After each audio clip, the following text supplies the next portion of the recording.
Hello everyone, welcome back to channel. कैसे हो आप सब? आई होप सब बढ़िया होंगे और अपनी स्टडी अच्छे से कर रहे होंगे। तो आप देख सकते हो हमारे चैनल पे सारे सब्जेक्ट्स आने लगे हैं थर्ड ईयर के। तो जल्दी ही हम जल्दी कंप्लीट करा देंगे और उसके बाद हम वन शॉट भी लाएंगे।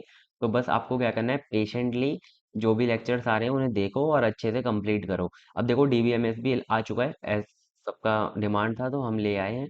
डीबीएमएस में क्या है कि ये जो हमारा सब्जेक्ट है वो काफ़ी इंपॉर्टेंट है हमारे एग्ज़ाम के पॉइंट ऑफ व्यू से। उसके साथ साथ हमारा जो प्लेसमेंट होता है उसमें जो इंटरव्यू राउंड होता है उसके अंदर भी डीबीएमएस के जो क्वेश्चन है वो पूछे जाते हैं। तो आपको मैं ये सलाह दूंगा कि मतलब आप अगर डीबीएमएस के कोई भी टॉपिक पढ़ रहे हो तो उसे अच्छे से पढ़ना, मतलब कि उसका कॉन्सेप्ट अच्छे से समझना, जिससे कि आपको आगे जाके हेल्प हो। ठीक है, तो मैं भी इसी तरीके से पढ़ाऊंगा कि आपको सारी चीजें बहुत अच्छे से समझ में आए।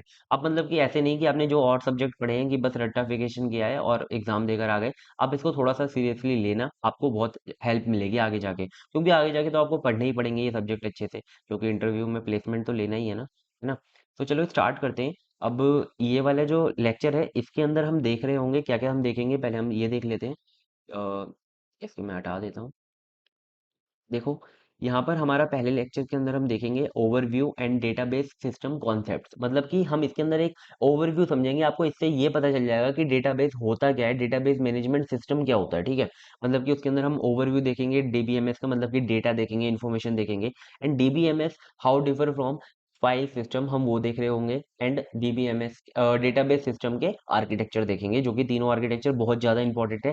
थ्री टायर आर्किटेक्चर आपके एग्जाम में 10 मतलब 7 नंबर में आपके पूछा ही जाता है। ठीक है, तो देख लेना एक बार। और इसे मतलब अगर आपने याद कर लिया, मतलब कि समझ लिया, तो आपकी बहुत ज्यादा हेल्प हो जाएगी। ठीक है, तो आप देख सकते हो यहाँ पर मैंने यूनिट 1 का पूरा सिलेबस यहाँ पे रखा है, पेस्ट कर रखा है। तो आप इसे एक बार स्क्रीनशॉट ले लो, आपका ये यूनिट 1 का नया सिलेबस है, तो आपको थोड़ी हेल्प होगी। ठीक है, तो देखो यहाँ पर अगर हम ओवरव्यू की बात करें तो सबसे पहले हमें ये समझना पड़ेगा कि डीबीएमएस वर्ड से ही हमें ना पूरी मतलब हम डेफिनेशन निकाल सकते हैं डीबीएमएस की।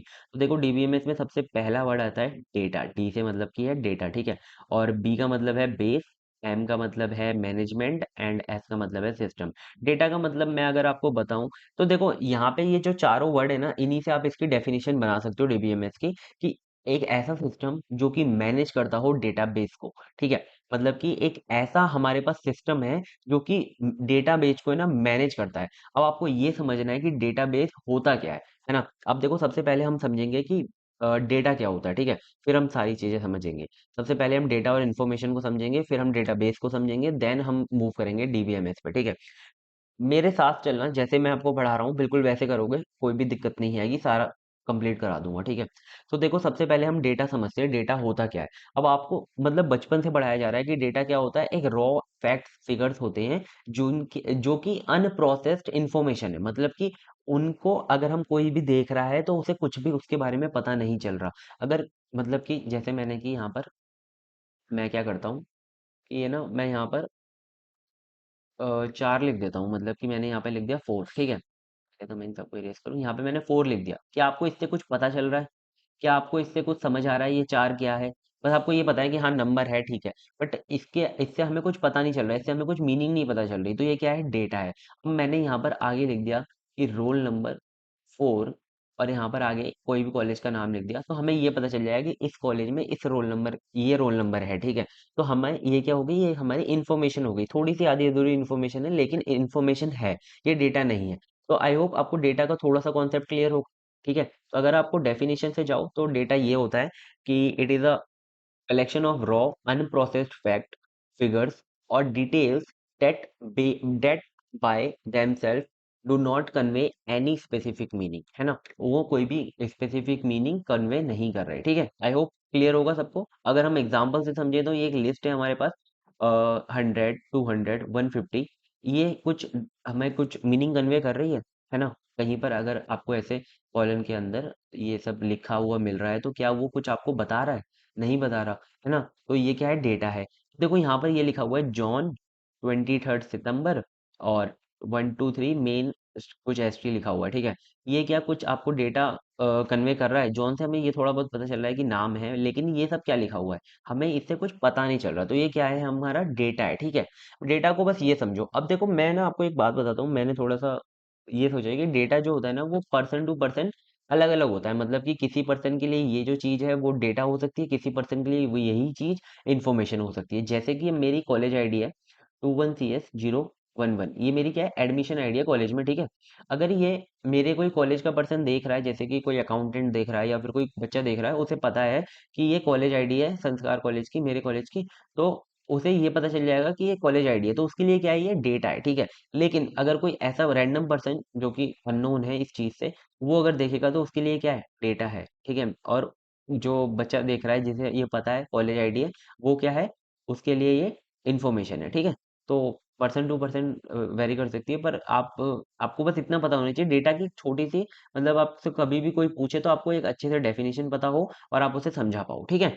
और डेटा हमारे दो तरीके के होते हैं, एक होता है स्ट्रक्चर डेटा और एक होता है unstructured data. Structure data basically जो भी टेबल्स के अंदर डेटा होता है ना, जैसे कि कोई नेम्स हैं, जैसे कि ये डेटा है हमारा, नेम्स हैं, ठीक है।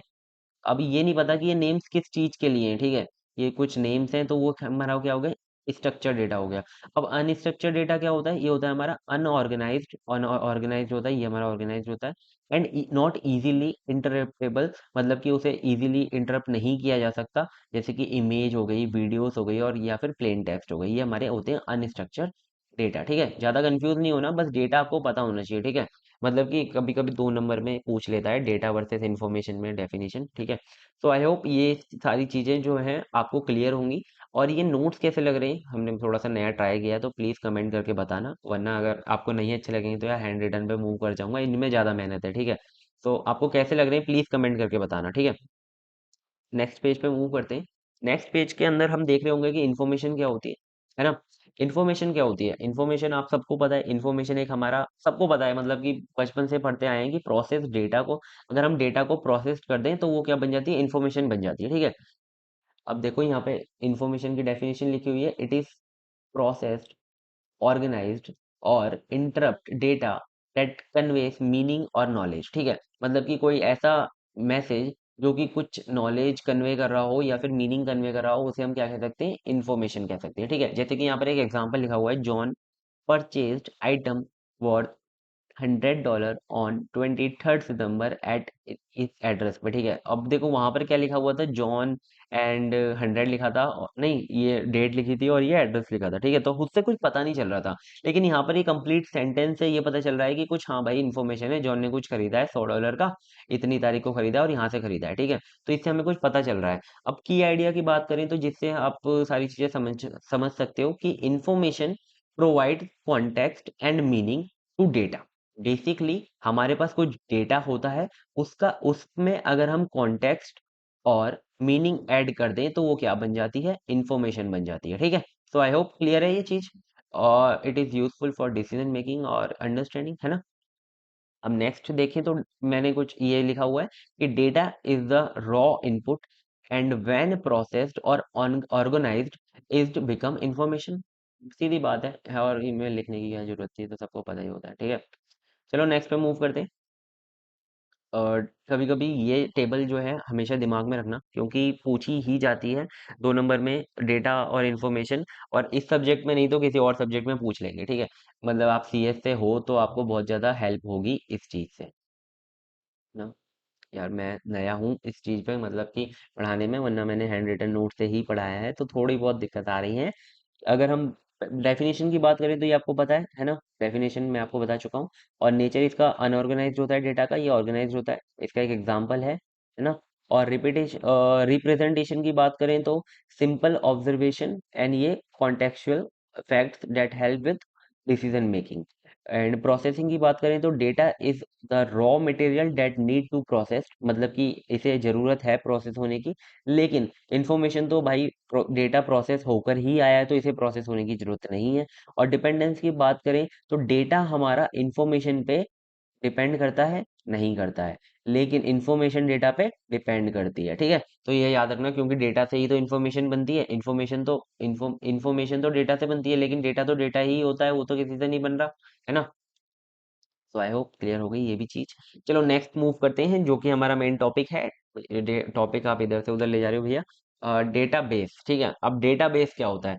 आई होप आपको डेटा क्लियर होगा। डेटा क्या होता है? डेटा एक हमारा रॉ फैक्ट्स एंड फिगर होते हैं। अगर हम बहुत सारे रॉ फैक्ट्स एंड फिगर को मिला दें तो हम उसे डेटाबेस कह सकते हैं। लेकिन लेकिन वो सारे आपस में रिलेटेड होनी चाहिए, ठीक है। अब वो रिलेटेड कैसे होनी चाहिए? अब जैसे कि मैं आपको एक एग्जांपल से बताता हूँ। जैसे कि आपके पास ना एक फोल्डर है, ठीक है। एक फोल्डर है, उसके अंदर बहुत सारे म्यूजिक हैं, ठीक है। बहुत सारे मतलब साउंड्स, क्या बोलते हैं, सॉन्ग्स हैं, ठीक है। बहुत सारे सॉन्ग्स हैं। और वो जो सॉन्ग्स है ना, वो सारे के सारे एक दूसरे से रिलेट करते हैं, ठीक है। क्योंकि वो सारे सॉन्ग्स हैं, अगर हम एक ही फोल्डर के अंदर सॉन्ग, वीडियो एंड इमेजेस सब डाल दें, ठीक है, तो वो हमारा डेटाबेस नहीं होगा, ठीक है। लेकिन आप उसके अंदर सॉन्ग ही रखो तो वो हमारा डेटाबेस होगा, क्योंकि वो इंटर रिलेटेड है, ठीक है। तो आई होप आपको समझ में आ गया होगा। अगर वो भी सारी चीजें इंटर रिलेटेड होंगी तो हो सकता है, वरना इंटर रिलेटेड होना चाहिए डेटा, उसे हम डेटाबेस कहते हैं। तो चलो डेफिनेशन से समझ लेते हैं।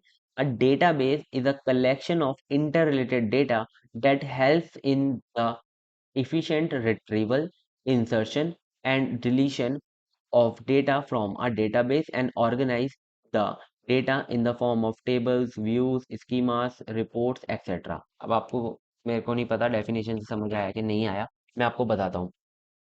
डेटाबेस क्या होता है? डेटाबेस एक हमारी ऐसी जगह होती है जहां पर बहुत सारा इंटर रिलेटेड डेटा पड़ा होता है, ठीक है।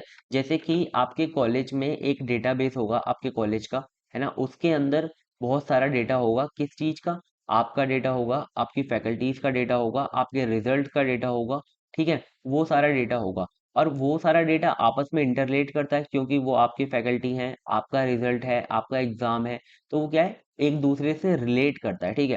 अगर कोई भी डेटा जो कि group of data which are interrelated, अब अगर वो कहाँ पर स्टोर है तो उसे हम कहते हैं डेटाबेस। बस इतनी सी बात समझ लो, ठीक है। आई होप समझ में आ गया होगा, है ना। ज्यादा यार इतना हमें हार्ड नहीं है जितना बना रहे हो, ठीक है, इतना हार्ड नहीं है। समझ में आ गई सारी चीजें। देखो यहाँ पर हमें एक एग्जाम्पल से समझते हैं, जब आपको ज्यादा अच्छे से क्लियर होगा। A university database organize the data about students, faculty, admin, staff, etc. है ना। एक एक यूनिवर्सिटी इन सब लोगों का डेटा एक ऑर्गेनाइज करती है ना।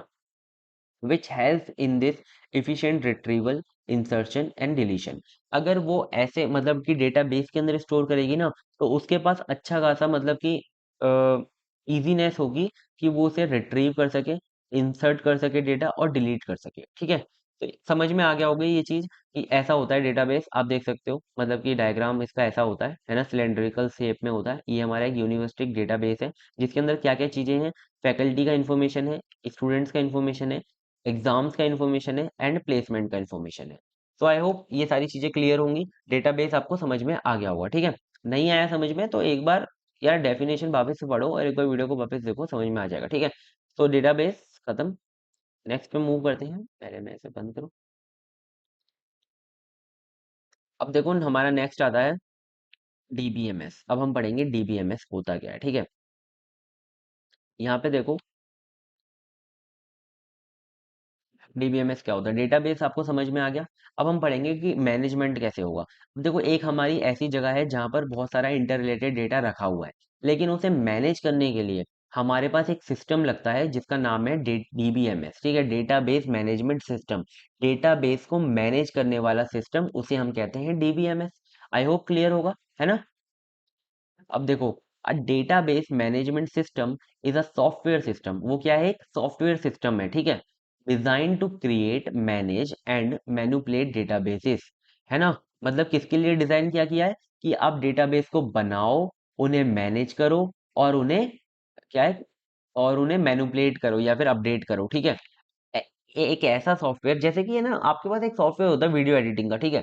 आप उसके अंदर क्या क्या चीजें कर सकते हो? आप उसके अंदर वीडियोस को बना सकते हो, आप उनके अंदर वीडियो को एडिट कर सकते हो, आप उसके अंदर से वीडियो को डिलीट कर सकते हो, ठीक है। एक ऐसा सॉफ्टवेयर होता है। ऐसे ही एक हमारे पास सॉफ्टवेयर है जो कि है डीबीएमएस, जो कि क्या करता है? डेटाबेस को बनाता है, डेटाबेस को डिलीट करता है, डेटाबेस को मैनेज करता है, ठीक है। उसे हम कहते हैं डीबीएमएस। बहुत इजी तरीके से मैंने समझा दिया यार, मेरे को भी नहीं बताते, एक एग्जांपल बोलूंगा मैं, ठीक है। It allows user to efficiently store, मतलब यूजर्स को अलाउ करता है कि वो इजीली कुछ भी स्टोर करें, रिट्रीव करें, अपडेट करें और मैनेज करें। अब ये देख रहे हो, ये जो कीवर्ड है ना, मैंने ये जो बोल्ड कर रखे हैं, इन्हें यार याद रखना, क्योंकि जो एग्जामिनर होगा ना, आपकी कॉपी में यही कीवर्ड ढूंढ रहा होगा। अगर उसे वो ये कीवर्ड मिल गए तो आपको तुरंत नंबर दे देगा, ठीक है। Data in a structured way, और वो स्ट्रक्चर्ड वे में ये सब चीजें कर सके, ठीक है। यही होता है डीबीएमएस। आई होप समझ में आ गया होगा। इसके कुछ एग्जांपल्स हैं, बहुत सारे हैं वैसे तो। यहाँ पर मैंने दो लिख रखे हैं, माई एसक्यूएल एंड ओरेकल। बहुत बार ये भी पूछा जाता है, मतलब मैं आपको एक एक्स्ट्रा बता रहा हूँ कि एसक्यूएल और माई एसक्यूएल में डिफरेंस क्या है, ठीक है। मतलब कि आपसे पूछा ही जाएगा, है ना, कोई भी टीचर भी पूछ सकता है आपसे। तो ये याद रखना कि ये जो माई एसक्यूएल है ना, ये तो एक आपका सॉफ्टवेयर है, ठीक है। लेकिन जो ये एसक्यूएल है ना, ये है आपकी लैंग्वेज, ठीक है। समझ गए, छोटा सा डिफरेंस बता दिया, और आप पढ़ लेना, ठीक है, अपने आप। नेक्स्ट देखते हैं, की फीचर्स ऑफ डीबीएमएस। अब देखो डीबीएमएस, आई होप आपको समझ में आ गया, क्लियर है सब कुछ। अब हम देखेंगे की फीचर्स क्या है डीबीएमएस के। सबसे पहला की फीचर क्या है, डेटा स्टोरेज। हम इसके अंदर डेटा स्टोर कर सकते हैं। डीबीएमएस स्टोर्स, देखो डीबीएमएस से पहले हम यूज करते थे फाइल सिस्टम। फाइल सिस्टम को हम थोड़ी सी देर में पढ़ेंगे, पहले हम इसके की फंक्शन पढ़ लेते हैं, जिससे कि आपको फाइल सिस्टम के बारे में पता चल जाए कि वो कितना गया गुजरा था, जिससे कि हम डीबीएमएस का यूज कर रहे हैं, है ना। तो देखो यहाँ पर DBMS store data in organize structure, ठीक है, typically in the form of tables with rows and columns. ये आप सेकंड यूनिट में पढ़ोगे, रिलेशन डेटाबेस पढ़ोगे तो आपको अच्छे से समझ में आएगा ये ना कैसे डेटा को स्टोर करता है। टेबल्स की फॉर्म में स्टोर करता है, ठीक है। टेबल्स के अंदर कैसे, रोज और कॉलम्स की, मतलब कि ये जो होता है हमारा, ये टेबल्स ही तो है, ये क्या है आपकी रोज है, ये क्या है आपकी कॉलम्स है ना, ऐसे स्टोर करता है। It ensure that data is store efficiently and securely. ये भी इंश्योर करता है कि आपका जो डेटा है भाई अच्छे से स्टोर है और सिक्योरली स्टोर है, कहीं जाने नहीं वाला, ठीक है। अब नेक्स्ट क्या है, डेटा रिट्रीवल। इसके अंदर से डेटा जो रिट्रीव करने के ऑप्शन है ना, वो भी काफी अच्छे हैं। मतलब कि आप इसके अंदर से डेटा अच्छे से रिट्रीव कर सकते हो, आपका डेटा को अच्छे से स्टोर करके रखता है, ठीक है। मैं थोड़ा सा स्क्रॉल कर दूं इसे, है ना। तो देखो DBMS allows user to query the databases using languages like SQL. इसे सीक्यूएल भी बोलते हैं बहुत लोग, इसका फुल फॉर्म ये होता है, to fetch specific data quickly. अब आप इसके अंदर क्या होता है, आप एसक्यूएल की कोई क्वेरी लिखते हो, मतलब कि उसे फैच करने की डेटा क्वेरी लिखते हो। मैं आपको आगे बताऊंगा यार, आएंगे आप सीखोगे, ठीक है, चिंता मत करो। आप उसे क्वेरी लिखोगे, आपको डेटा मिल जाएगा, ठीक है। आप क्वेरी लिखोगे, डेटा डिलीट हो जाएगा। आप क्वेरी लिखोगे, डेटा अपडेट हो जाएगा, ठीक है। ये सारी चीजें आपको मिलती हैं। It uses indexes and optimized storage techniques to speed up the retrieval process even when dealing with the large amount of data. अब देखो इसके अंदर क्या होता है ना कि इंडेक्सेस पे काम करता है, ठीक है। मतलब कि आपने एरे पढ़ा होगा, उसमें क्या होता है कि आपको एड्रेस मिल जाता है, उसके ऊपर डेटा स्टोर होता है, ठीक है। तो ये एक ऑप्टिमाइज्ड स्टोरेज टेक्निक का भी यूज करता है, जिससे कि आपका रिट्रीवल प्रोसेस बहुत आसान हो जाता है और बहुत जल्दी हो जाता है, ठीक है। इतना समझ में आया। बात करते हैं डेटा मैनिपुलेशन की। With DBMS, users can insert, update, delete data using commands like insert, update, delete in SQL, ठीक है। सिंपल था यार, इसे क्या समझाऊं। It allows for batch processing and transaction ensuring data integrity and consistency during operations. अब इसके अंदर क्या है कि बैच, ये जो है बैच प्रोसेसिंग, ये मैं आपको बाद में बताऊंगा। ट्रांजैक्शन तो आपको समझ में आ गया होगा कि आप इसके अंदर मतलब पैसे का ट्रांजैक्शन वगैरह कर सकते हो, और ये डेटा इंटीग्रिटी भी काफी अच्छे से रखता है और कंसिस्टेंसी भी मेंटेन करके रखता है कि आपका डेटा ऊपर नीचे ना हो। ये समझ लो कि मतलब कि उसके अंदर ना उसकी जो क्या बोलते हैं, आपके जो डेटा का पैटर्न है ना, वो चेंज ना हो, ठीक है। चलो इसे डिलीट कर दो। और डेटा सिक्योरिटी और इंटीग्रिटी बना के रखता है, अच्छे से डेटा को सिक्योर रखता है। ये पॉइंट सही नहीं याद रख लेना। बैकअप बैकअप एंड रिकवरी रखता है, मतलब कि आपका जो डेटा है वो जल्दी से जल्दी डिलीट नहीं होगा, वो अच्छा खासा उसके पास बैकअप रहता है, आप कभी भी उसे डाउनलोड कर सकते हो, ठीक है। तो ये होता है हमारा डीबीएमएस। अब देखो जितने भी बड़े बड़े वेब सर्विसेज हैं, जैसे कि आपके इंस्टाग्राम है, या फिर आपका फेसबुक है, या फिर आपकी जो ट्रेन की वेबसाइट है ना, IITRC को है जो, है ना, वो भी इसे यूज करती है। मतलब कि बहुत जो बड़ी बड़ी कंपनीज हैं वो इन्हें यूज करती है ना, डीबीएमएस को। आजकल सभी यूज कर रहे हैं, क्योंकि ये क्या करता है, बहुत अच्छा मतलब यूजर एक्सपीरियंस प्रोवाइड कराता है, ठीक है, और फास्ट कर देता है सारी चीजें। अब बात करें फाइल सिस्टम की। देखो पहले फाइल सिस्टम यूज होता था, लेकिन अब फाइल सिस्टम यूज नहीं होता। फाइल सिस्टम यूज किया जाता है एक ऑपरेटिंग सिस्टम के द्वारा, ठीक है। जैसे कि आपके आपके लैपटॉप में, आपके कंप्यूटर में एक फाइल सिस्टम होता है ना, है ना। फाइल सिस्टम होता है कि आप वहाँ पे फोल्डर्स वगैरह बनाते हो, वहाँ पे डेटा को सेव करते हो, वहाँ पे डेटा को रिट्रीव करते हो, वहाँ पे डेटा को अपडेट करते हो, वो होता है हमारा फाइल सिस्टम।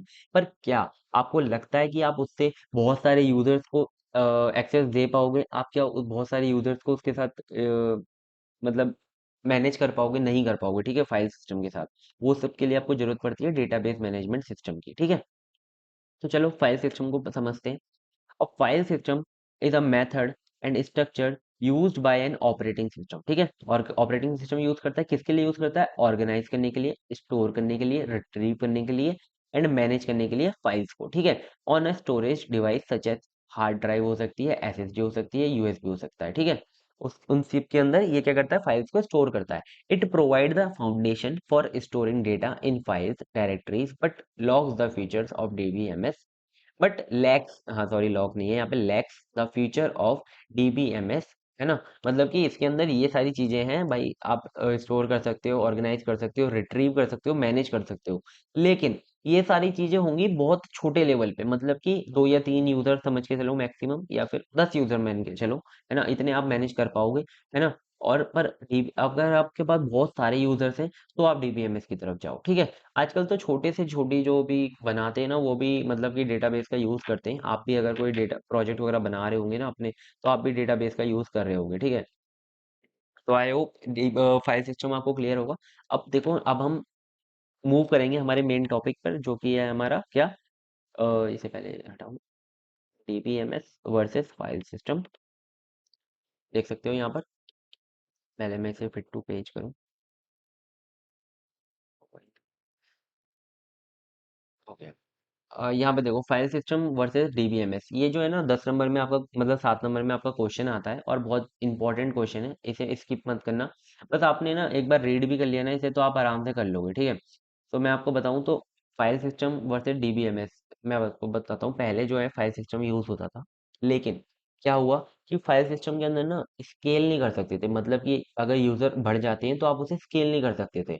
और एक टाइम पे मल्टीपल यूजर्स, मतलब कि कॉन्करेंसी की प्रॉब्लम आ रही थी कि मल्टीपल यूजर एक्सेस नहीं कर पा रहे थे, ठीक है। उस वजह से फाइल सिस्टम को रोक दिया गया और डीबीएमएस को यूज करने लगे, ठीक है। अब हम समझते हैं इनके एक एक करके डिफरेंस। आई होप आपको मेन जो टॉपिक्स हैं वो क्लियर हो गए, ठीक है। System that manage files on a disk और स्टोरेज डिवाइस, उसे हम कहते हैं file system. A software that manage databases allows storage, retrieval and manipulation of data, उसे हम कहते हैं डीबीएमएस, ठीक है। डेटा स्टोरेज की बात करें तो store data in a files with directories, है ना। ये फाइल्स के अंदर और मतलब फोल्डर्स के अंदर डेटा को स्टोर करता है, लेकिन ये यूज करता है टेबल्स का, उसके अंदर डेटा को यूज करता है। ये हमारा अनस्ट्रक्चर होता है, ये हमारा हाईली स्ट्रक्चर्ड होता है, ठीक है। इसके अंदर रिडंडेंसी बहुत ज्यादा होती है। रिडंडेंसी का क्या मतलब होता है? रिडंडेंसी का मतलब होता है एक ऐसा डेटा जिसका हमें कोई आवश्यकता ही नहीं है, ठीक है, मतलब कि उसकी हमें कोई जरूरत नहीं है, फिर भी वो ऐसा डेटा रखता है, या समझ लो डुप्लीकेसी वगैरह वैसा डेटा रखता है। लेकिन यहाँ पे जो रिडंडेंसी होती है बहुत कम रहती है, क्योंकि ये बहुत ज्यादा फास्ट पे फोकस करता है, फास्टली पे, ठीक है। तो यहाँ पर क्या होता है, वो सब डेटा हटा दिया जाता है, ठीक है।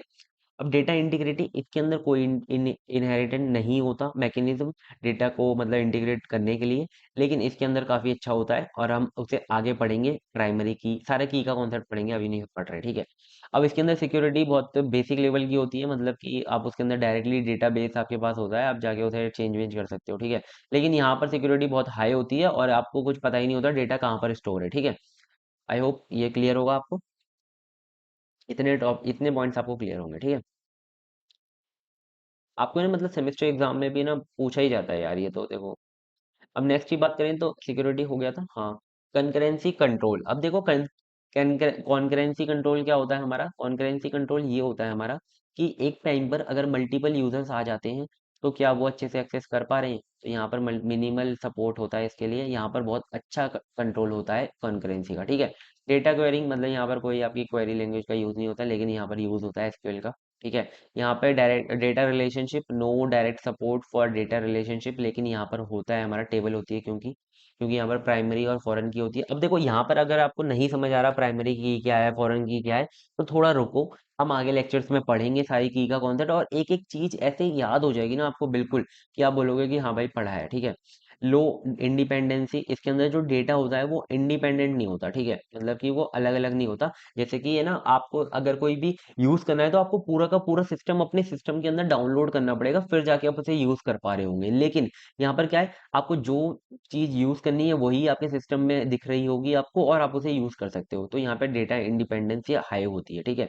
यहाँ पे बैकअप नहीं होता, ये समझ लो, क्योंकि बैकअप आपके जो आपके पास डिवाइस है उसके अंदर ही होगा। लेकिन यहाँ पर आपके पास बैकअप रहता है, ठीक है। यहाँ पे आपको ट्रांजेक्शन सपोर्ट नहीं मिलता, है ना, यहाँ पर आपको मिलता है ये जो आपके एसिड प्रॉपर्टी है, ये हम शायद 5th यूनिट में पढ़ रहे होंगे, है ना। तो यहाँ पर बस आपको की पॉइंट्स याद रखने, ज़्यादा घुसने की जरूरत नहीं है इसके टॉपिक के अंदर। अभी हम जब आगे पढ़ेंगे तब आपको अच्छे से समझ में आएगा। यहाँ पर इसकी परफॉर्मेंस ऑब्वियस सी बात है स्लोअर होगी, यहाँ पर अच्छी खासी परफॉर्मेंस होती है। और इसका हम एग्जांपल समझे तो फैट, NTFS, ये हमारे इसके एग्जांपल है फाइल सिस्टम के, जो कि ऑपरेटिंग सिस्टम्स यूज करते हैं विंडोज और लिनक्स जैसे। DBMS के हमारे माई एसक्यूएल, ओरेकल, पोस्टग्रेल एसक्यूएल और माइक्रोसॉफ्ट एसक्यूएल सर्वर, है ना, ये सब हमारे DBMS के एग्जाम्पल हैं। तो आई होप आपको ये क्लियर होगा। अब यहाँ पर मैंने एक छोटी सी बात लिख रखी है, इसे पढ़ लो।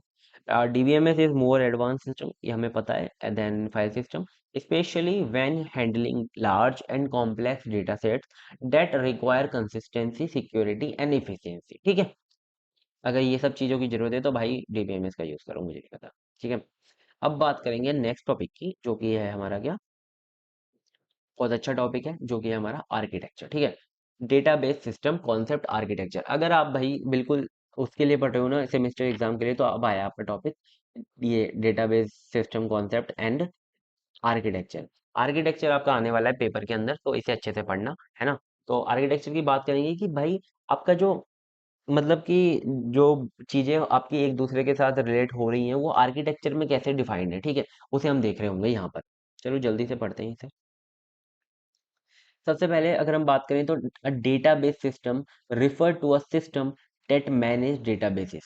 अब एक ऐसा डेटाबेस सिस्टम क्या होता है जो कि डेटाबेस को मैनेज कर रहा हो, ठीक है, ऐसी बात है ना, including database itself and database management system.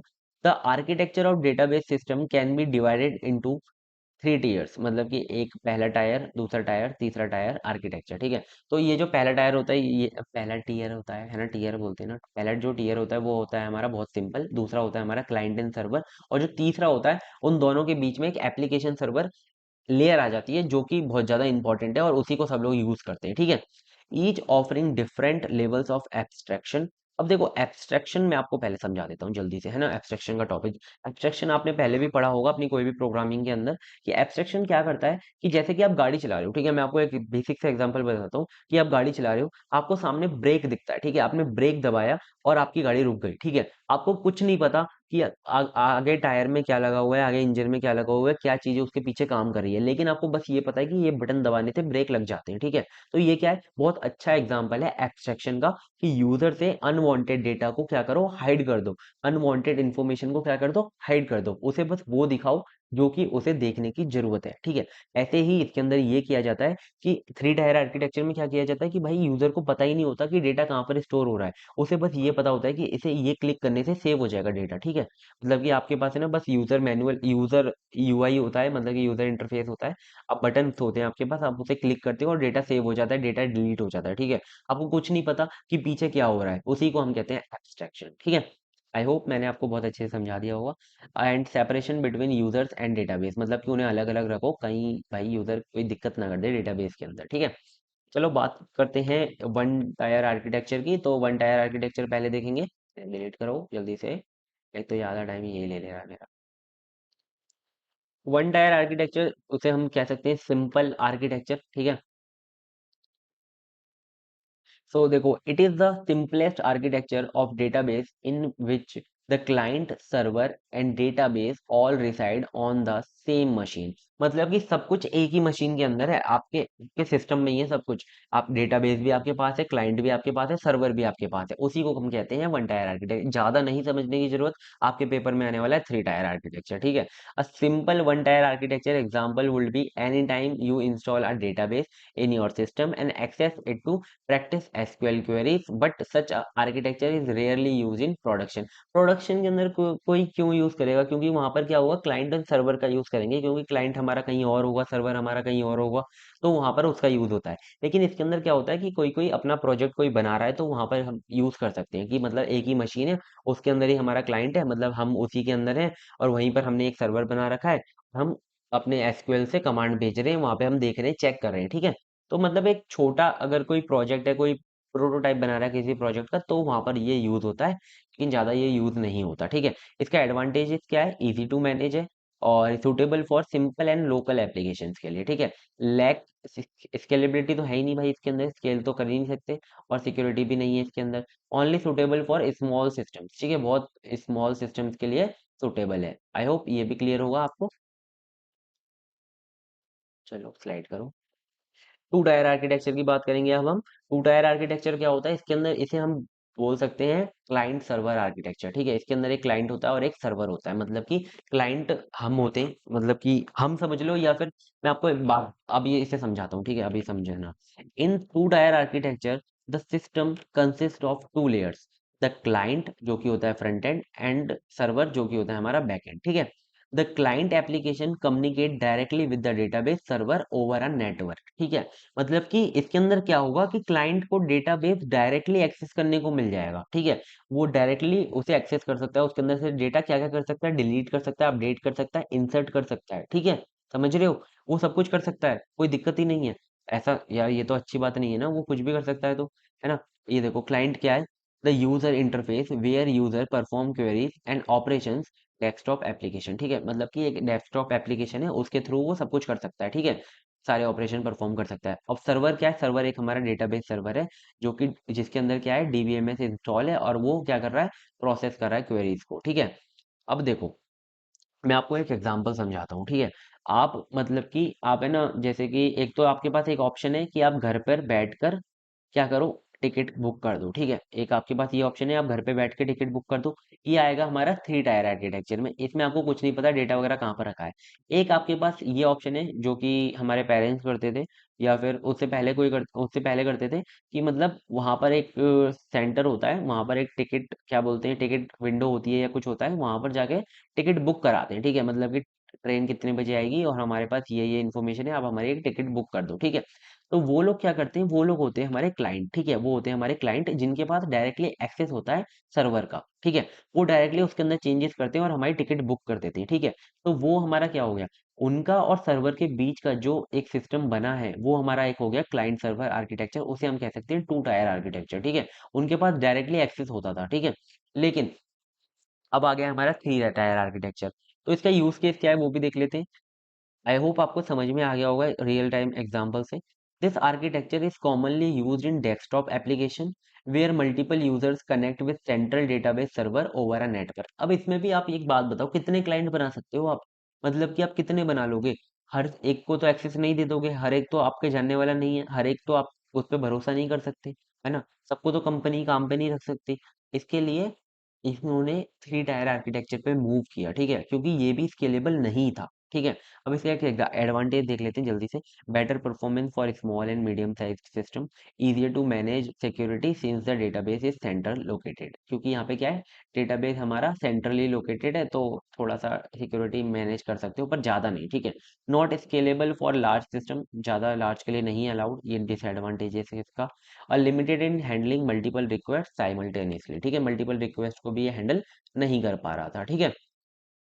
चलो जल्दी से इसका एक बार आर्किटेक्चर देख लो, ये रहा आर्किटेक्चर। यहाँ पर एक हमारा क्लाइंट है, यहाँ पर एक हमारा डेटाबेस सर्वर है, ठीक है। ये जो क्लाइंट क्या है, ये हमारी विंडो की टिकट जो, मतलब कि विंडो जो टिकट वाला होता है ना, वो है भाई क्लाइंट। या फिर मतलब कंपनीज ने जो अपने एम्प्लॉय बैठा रखे हैं डायरेक्टली एक्सेस करने के लिए अपने सर्वर को, वो है हमारे क्लाइंट, ठीक है। यहाँ पे हर बंदा क्लाइंट नहीं है, यहाँ पर वही बंदे हैं जो स्पेसिफिकली कंपनी ने बैठाए हैं, ठीक है। तो कितने बंदे बैठा देगी, सीधी बात है ना, कि वो उसके वो कितनों पे भरोसा कर लेगी। इसी वजह से टू टायर आर्किटेक्चर भी इतना सक्सेसफुल नहीं है, पर बहुत ही मीडियम लेवल के लिए सक्सेसफुल है, ठीक है। अब नेक्स्ट पे मूव करते हैं, जो कि हमारा मेन मुद्दा है, वो है हमारा क्या, जल्दी से मैं पेज बटू, हाँ, मेन मुद्दा क्या है हमारा, three tier architecture. Three tier architecture हम एक एक करके समझेंगे, और इसके अंदर मैंने अच्छा खासा आपको डेटा प्रोवाइड किया है, जैसे कि आप एग्जाम के अंदर लिख सको। तो मैं आपको इसमें बताता हूँ इसके अंदर क्या होता है। इसके अंदर ना एक चीज आती है हमारी, एक्स्ट्रा लेयर आ जाती है एप्लीकेशन और क्लाइंट और सर्वर के बीच में, ठीक है। Another layer exist between the client and server in the three tier architecture. The client can not communicate directly with the server. अब हुई ना बात भाई, अब आप सर्वर से डायरेक्टली बात नहीं कर सकते, ये तो गलत बात है, आप डायरेक्टली सर्वर से बात कर रहे थे। अब आप डायरेक्टली सर्वर से बात नहीं कर सकते। क्या आपको पता है आप इंस्टाग्राम की जो आईडी और पासवर्ड है कहाँ पर इंस्टाग्राम सेव कर रहा है? नहीं पता आपको, ठीक है, बस आपने सेव कर दिया, बस आपको इससे मतलब है। आपको इससे मतलब नहीं है कि आपने आपकी फोटोज कहाँ पे सेव हो रही हैं, आपको पता है कि पोस्ट में पड़ी हुई है, जाके मैं निकाल लूंगा। लेकिन आपको यही नहीं पता कि इंस्टाग्राम उसे कहाँ पे सेव कर रहा है, ठीक है। वो तो क्लाउड की बात है, लेकिन देखो वो कहाँ पर सेव कर रहा है आपको नहीं पता, ठीक है। ये होना चाहिए।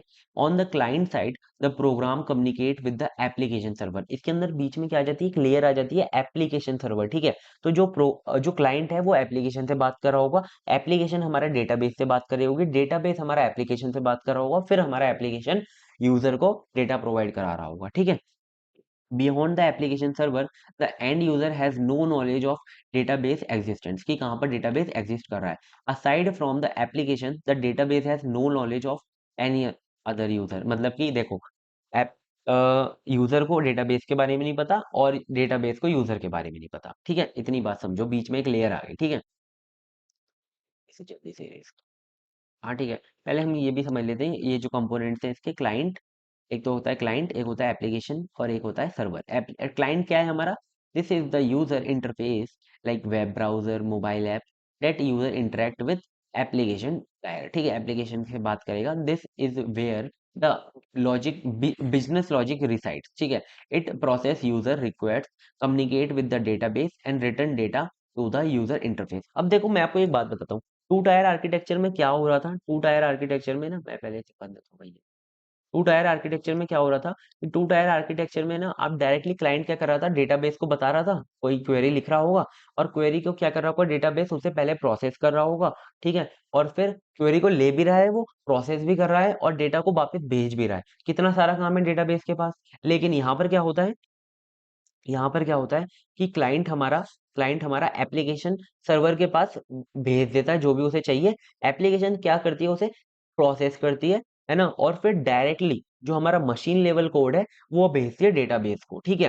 डेटाबेस को भेजती है, डेटाबेस डायरेक्टली डेटा भेज देता है। अब क्या हुआ, डेटाबेस के पास काम बहुत कम हो गया, अब आराम से भाई डेटाबेस बैठा हुआ है, डेटाबेस को कुछ नहीं करना, जो भी चीजें आई हैं उसको बनी बनाई मिल रही हैं, वो वहां से भेज रहा है डेटा, ठीक है। जो भी काम करना है किसी एप्लीकेशन सर्वर को करना है, ठीक है। तो समझ में आया, डेटाबेस का काम बहुत कम हो गया, ठीक है, आराम से भाई बैठ गया। तो आई होप ये समझ में आ गया होगा आपको, है ना। एडवांटेज की बात कर लेते हैं, ये तो यार इजी टू अंडरस्टैंड है, यहाँ तो आप पढ़ के ही बता दोगे सारी चीजें। एडवांटेज की बात करें तो स्केलेबल है, सिक्योरिटी है इसके अंदर अच्छी खासी, मेंटेनेबिलिटी भी अच्छी खासी है क्योंकि इसके अंदर ईच लेयर कैन अपडेट और चेंज इंडिपेंडेंटली। आप इसके अंदर ये नहीं है कि आप एप्लीकेशन लेयर को चेंज करोगे तो यहाँ पे डेटाबेस को चेंज करोगे या क्लाइंट को चेंज करोगे, कोई दिक्कत नहीं है, सब सारी लेयर को आप इंडिपेंडेंटली चेंज कर सकते हो। कोई भी डेटा डिपेंडेंट नहीं है, इंडिपेंडेंट डेटा है इसके अंदर, ठीक है। The application tier act as a middleware, है ना। एप्लीकेशन कैसे एक्ट कर रही है, मिडल वेयर की तरह ही तो एक्ट कर रही है। अब इसके अंदर देखो डिसएडवांटेजेस क्या होता है, मोर कॉम्प्लेक्स हो गया सेटअप करना। बेसिक सी बात है यार, जो जहाँ पर आपको ज्यादा एडवांटेजेस मिल रहे हैं उसके लिए आपको कुछ आना भी चाहिए, है ना। आपको थोड़ा सा मैनेज करना थोड़ा सा मुश्किल हो जाएगा टीयर टायर वन और टायर टू से। इसकी जो परफॉर्मेंस होगी थोड़ी सी स्लो हो जाएगी as compare to tier one and tier two. लेकिन tier one and tier two पे अगर हम ज्यादा जितने इस पे यूजर हैंडल करेंगे उतने हैंडल करेंगे तो वो भाई होंगे ही नहीं, ठीक है। तो हमें थोड़ा बहुत लोग चल लेगा लेकिन भाई अच्छा खासा परफॉर्मेंस मिल जाएगा, ठीक है, दिक्कत नहीं आएगी कोई भी। इसका जो ये है ना, क्या बोलते हैं, आर्किटेक्चर जो है उसे एक बार प्लीज याद कर लेना, है ना, उसे एक बार बना के देख लेना इसे, बहुत इजी है। और बना के आना ना पेपर के अंदर, है ना, अगर आता है तो क्वेश्चन। अब देखो यहाँ पर क्या होता है कि डीबीएमएस हमारा एज अ मिडलवेयर काम करेगा, ठीक है। देखो यहाँ पर है ना, एप्लीकेशन सर्वर और डेटाबेस, ठीक है, इनके बीच में आता है हमारा डीबीएमएस। अब आप बोलोगे ना ये तो हमारा क्या है, डेटाबेस आर्किटेक्चर है, लेकिन डीबीएमएस कहाँ पर यहाँ पर काम कर रहा है, तो डीबीएमएस को मैं आपको समझाता हूँ। देखो यहाँ पे छोटी सी ये जो लाइन है अगर आपने समझ ली तो आपका काम बन जाएगा। In a three tier architecture the DBMS function as a middleware, ठीक है। डीबीएमएस कहाँ पर क्या काम कर रहा है, एज अ मिडलवेयर काम कर रहा है between application layer and the database. यहाँ पर यहाँ पर DBMS एज अ मिडलवेयर काम कर रहा है, ठीक है। It provide the necessary service for quarrying, updating and managing the database while abstracting the complexity of data storage from the application and user, ठीक है। मतलब कि यहाँ पर क्या होगा कि DBMS है ना, हमारा काम बहुत आसान कर देगा इन सब चीजों के बीच में, और बहुत ज्यादा हेल्प करेगा, ठीक है। देखो आर्किटेक्चर के बीच में यहाँ पर कोई भी बात नहीं बताता आपको DBMS की, लेकिन मैं बता रहा हूँ क्योंकि आपको थोड़ा सा रिलेट करते हुए चलना है, जिससे कि आपकी आगे जाके चीजें आसान हो जाए, ठीक है। तो DBMS यहाँ पर आपका काम आता है कि इसके अंदर जो भी क्वेरी लिखी जाएगी, इसके अंदर जो भी डेटा अपडेट होगा, वो सब कौन चेंज कर रहा होगा? DBMS हमारा चेंज कर रहा होगा, ठीक है। उस सबको कौन प्रोसेस कर रहा होगा? DBMS हमारा प्रोसेस कर रहा होगा। तो देखो आज के लेक्चर में इतना ही। आज के लेक्चर में हमने ये सारे टॉपिक कवर कर लिए जो भी मैंने आपको बताए थे, और लेक्चर काफी अच्छा हो गया है मेरे हिसाब से, है ना। आपको कोई भी चीज अगर समझ नहीं आई तो प्लीज बताना कमेंट करके, मैं पक्का कोशिश करूंगा उसे समझाने की। और देखो, और प्लीज यार चैनल को सब्सक्राइब करो, हमें सब्सक्राइबर बहुत ज्यादा जरूरी है, हमारे बहुत कम सब्सक्राइबर हैं, आई नो। उसे प्लीज बढ़ाओ। आप प्लीज यार अपने दोस्तों के साथ शेयर करो चैनल को, हम बहुत ज्यादा मेहनत कर रहे हैं। उसे शेयर करो सबके साथ, और अगर कोई ऐसा भी है ना जो इंजीनियरिंग नहीं है तब भी उसे सब्सक्राइब कराओ, हमें सब्सक्राइबर से मतलब है। घर में अगर 4 फोन है तो चारों से सब्सक्राइब कराओ, ठीक है। Thank you so much. अगर आपने यहाँ तक वीडियो को देखा है, अगर आपको नोट्स परचेज करनी है तो टेलीग्राम पे जाकर कर सकते हो। एंड ऐसे ही सपोर्ट करते रहो। Thank you so much, bye bye, and मिलते हैं नेक्स्ट लेक्चर में।